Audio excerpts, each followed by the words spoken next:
Shalom Bapak Ibu. Sebelum kita merenungkan firman Tuhan, mari kita berdoa. Bapa Surgawi, sabdamu kami rindukan. Di dalam nama Tuhan kami Yesus Kristus yang memberikan kami hikmat. Amin. Saat ini kita akan merenungkan tentang sebuah tema, yaitu pemeliharaan Tuhan dalam keterbatasan. Dan juga pembacaan Alkitab saat ini diambil dari Yohanes pasal 6 ayat 5. Ketika Yesus memandang sekelilingnya dan melihat bahwa orang-orang banyak berbondong-bondong datang kepadanya, ia berkatalah ia kepada Filipus, di manakah kita akan membeli roti supaya mereka ini dapat makan? Tema kita yaitu pemeliharaan Tuhan dalam keterbatasan. Setiap orang dapat merasa tidak nyaman ketika ada di dalam keterbatasan. Keterbatasan yang ada dapat juga menjadi sebuah cara berpikir atau mindset yang dikenal dengan fixed mindset. Nggak bisa, nggak mungkin, itu mustahil atau nggak cukup. Situasi dalam keterbatasan yang membuat kerangka berpikir juga kita menjadi terbatas. Itu juga yang dialami oleh murid-murid. Ketika orang banyak mengikuti Tuhan Yesus dan orang banyak itu kemudian juga pastinya merasa lapar, Yesus berkata kepada para murid, di mana kita dapat memberi mereka makan.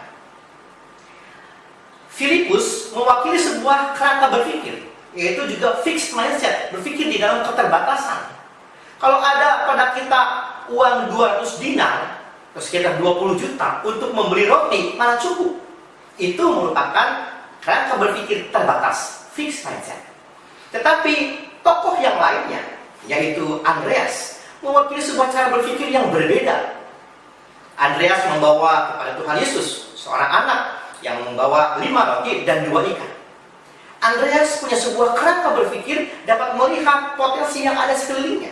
Dan juga Andreas dapat mewakili sebuah kerangka berpikir yang disebut dengan growth mindset. Mampu melihat apa yang ada dan dengan daya kreativitasnya memandang keterbatasan secara positif. Andreas membawa kepada Yesus anak yang membawa 5 roti dan 2 ikan.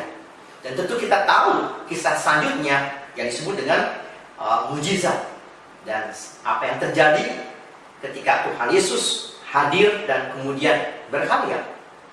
Yang ada adalah setelah diberikan banyak, orang-orang makan, yaitu dengan sisa 12 bakul yang itu dicatat 5.000 laki-laki, anak-anak dan perempuan tidak dicatat.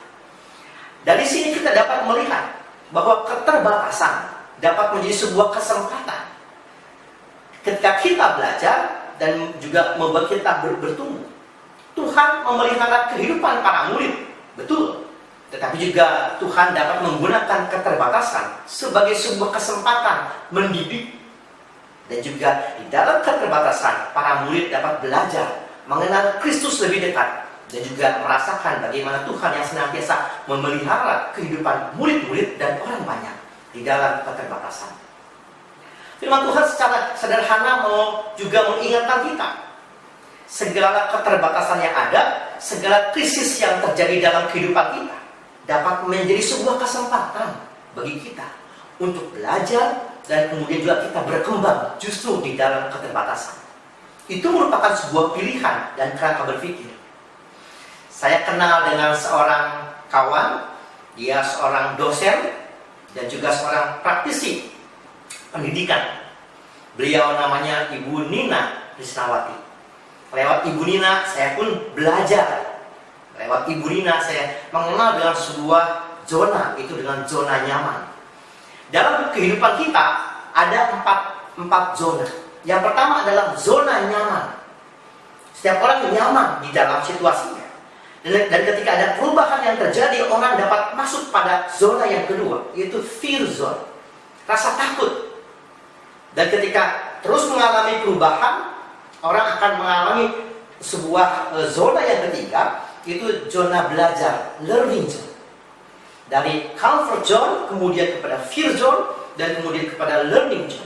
Ketika orang dengan daya kreatifnya melihat segala sesuatu dalam perubahan dan tetap berjuang, maka dari learning zone, orang dapat masuk pada sebuah tahap selanjutnya, yaitu growth zone, bertumbuh, berkembang.